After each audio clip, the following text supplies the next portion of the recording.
Buddy, the lovable unicorn, turns dark and deadly in a 90s-style kids show. That can't be true, can it?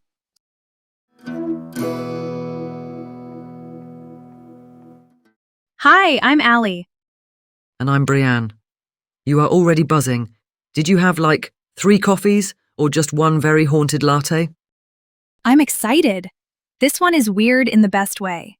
Welcome to the Veil, Unsolved and Unbelievable. Today we're diving into the mysterious world of Buddy, a 2026 horror film with, a bizarre backstory and a vibe that gets under your skin. Bizarre backstory? Or you connecting red yarn between Ohio, a unicorn, and childhood trauma again? We'll see. Okay, so check this out. Buddy is this supernatural fantasy comedy horror slasher. Yes, all of that, directed by Casper Kelly. Co-written with Jamie King. It premiered in Sundance's Midnight section in January 2026, which, nails the tone. It's audacious, gnarly, and kind of hilarious in a messed up way. The premise? A bunch of kids are trapped inside a surreal 1990s-style live-action children's show called It's Buddy. And when one of them refuses to play along, the big, bright orange unicorn host, Buddy, drops the cuddly act and goes full malevolent.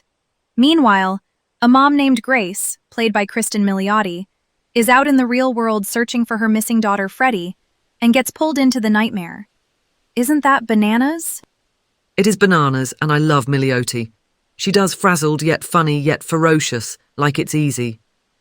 Right, cast is stacked. Keegan-Michael Key voices Buddy the Unicorn, and his friendly warmth curdles into something terrifying.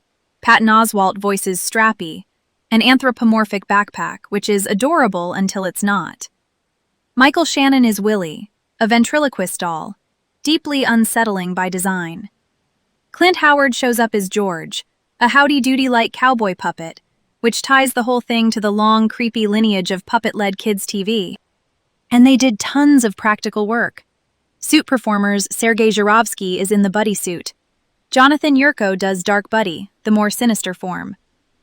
That split is so smart because the movement language changes, jaunty to predatory. You feel it. It's tactile the way those 90s shows were. Foam, fabric, bright paint, talking props everywhere. It's not slick CG. It's handmade and it makes your skin crawl. And that tactile thing is the point. You put menace inside a safe-looking room and the brain short-circuits. Classic conditioning hack. Distribution-wise, Roadside Attractions and Saban Films scooped it in April 2026. It was initially scheduled for September 2026, then moved up to August 2026. And it landed positive reviews out of Sundance. So it's not just a weird artifact. People are into it. All right, moving on. Here's the deal. My theory about why Buddy feels so eerily authentic. They shot in Northeast Ohio, places like Brooklyn, Solon, and Burton. Lots of municipal buildings, community centers, flexible permits. My brain goes, if you want that 90s kids' TV texture, what if you didn't just replicate it? What if you quietly scavenged it? Conspiracy alert. Here we go. I've buckled my seatbelt. So picture this. A municipal complex outside Solon. Hallways that smell like floor wax in the pool. There's a shuttered TV room from a defunct public access experiment. The key sticks. Door opens. Dust blooms off old flats. Pumpkin, teal, chalky yellow. On one panel, there's a grease pencil sketch of a smiling animal head, never painted in, and the mouth has too many teeth. Can you imagine? A location manager shows up with a grin that doesn't hit the eyes. Says they need a big, quiet room for a kids' show, except not really a kids' show, laughs it off. They measure the flats, whisper about repurposing frames. A week later, after hours, a plain truck.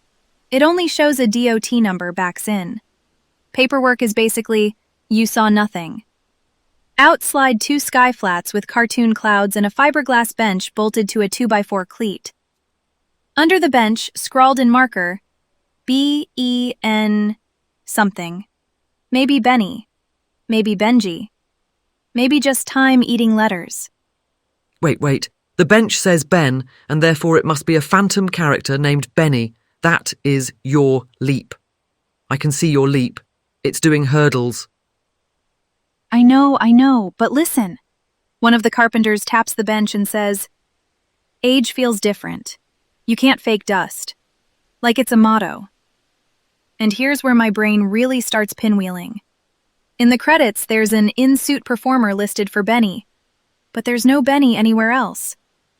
That could be a clerical hiccup, sure. Or it's a breadcrumb from a lost local pilot that got cannibalized. Cut to Sundance. There's a shot where a howdy-doody-like cowboy grins like paint. A ventriloquist doll talks without moving its mouth. In the corner of the frame, a teal flat with a cloud stencil peeks in. If you've carried that flat out of a dusty room, you'd know your cloud. The friend who helped the truck run elbows you in the theater, whispering, "That's our cloud." And then, months later, the release date moves up a week. If you're me, you go, "Huh, interesting timing." So let me get this straight. Your theory is they found an abandoned public access set and folded pieces into Buddy, then zipped the schedule forward to, what? Outrun the ghost of Ben. I adore you, but I call BS on the cover-up piece. Not a cover-up. More like, get the art out clean before a messy rights question ever starts. And yeah, I believe those props, real period bones, gave Buddy that off-center, you shouldn't be here feeling. You can build perfection. You can't build history without history clinging to it. Here's my boring but likely explanation. 1.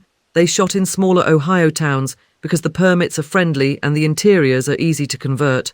That's literally what productions do there. 2. The 90s aesthetic was an intentional creative choice. Practical suits, puppetry, anthropomorphic set pieces designed to look tactile and a bit scuffed. They can distress new builds to read 30 years old. Art departments are wizards. 3. The Benny credit hiccup. The materials note that those early listings had duplicate and odd credits. That happens, characters get renamed, cut, or misentered. Occam's razor says clerical artifact, not a bench ghost. 4. Executives like Roberto Link and the companies involved, Sipur Studios and Substance, handle financing and partnerships. That's standard producing, not hush money for a dead TV room. And 5. The moved-up release. The straightforward read is confidence and positioning ahead of Labor Day clutter. If you're trying to hide something, you don't invite more attention. You lie low, you don't rev the engine. Okay, but the Carpenter line, "You can't fake dust." That is such a production brain thing to say.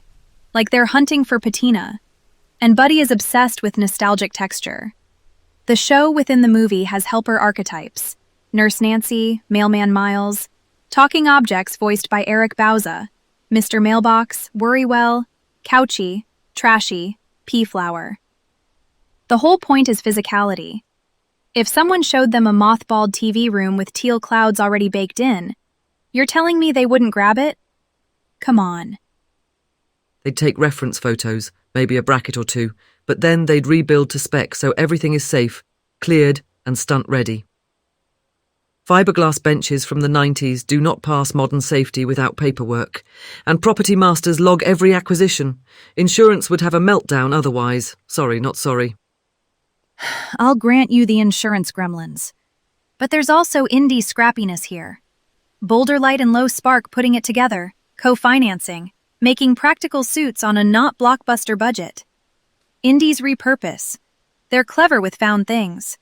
And the smell of old plaster, the way a room holds on to the past. That seeps into the performance. Key's voice goes from warm to knife cold, and the walls feel complicit. I'm just saying the bones were already haunted. Or the film is very good at weaponizing nostalgia. Set the horror within an educational format that taught you to participate on cue, then punish the refusal. That's psychology. The uncanny comes from the betrayed promise, not from a specific bench with half a name. Back to the story. Whatever the sourcing, the result is this. Buddy uses the look and lessons of 90s kids' TV. Sing-song cues, helper characters, call and response, and flips it into enforcement and control. When one kid says no, the mask slips. That's why it works. And my theory says there's a little Ohio ghost dust on those masks. I believe that, totally. And I believe you don't need ghost dust when you've got Key's voice, distinct suit performers selling mass and menace, and a design team who studied the era down to the foam seams. Different roads, same destination. The movie's creepy because it knows exactly which childhood levers to pull. So anyway, bigger question we both actually agree on? Why does nostalgia make such perfect kindling for horror? Why do bright colors and friendly mascots make the shadows feel darker? That's a rabbit hole for another day, but it's worth digging. Totally. If you want homework, watch The Orange Years, the Nickelodeon story. It's a solid primer on how kids' TV shaped a generation. Different tone than Buddy, obviously, but it helps you see the machinery nostalgia is made of. All right, moving on to real life. After this, I'm queuing up more horror creature features. I want more foam suits in my eyeballs. I'm going to write a very skeptical, very affectionate note about why benches don't haunt movies. Then I'll probably watch Buddy again and text you timestamps of teal clouds just to wind you up. Deal. Thanks for listening, friends. Stay curious, stay kind, and if a giant orange unicorn asks you to play along, maybe ask a few questions first. Take care, everyone, and don't sign any after-hours waivers without reading them. Bye.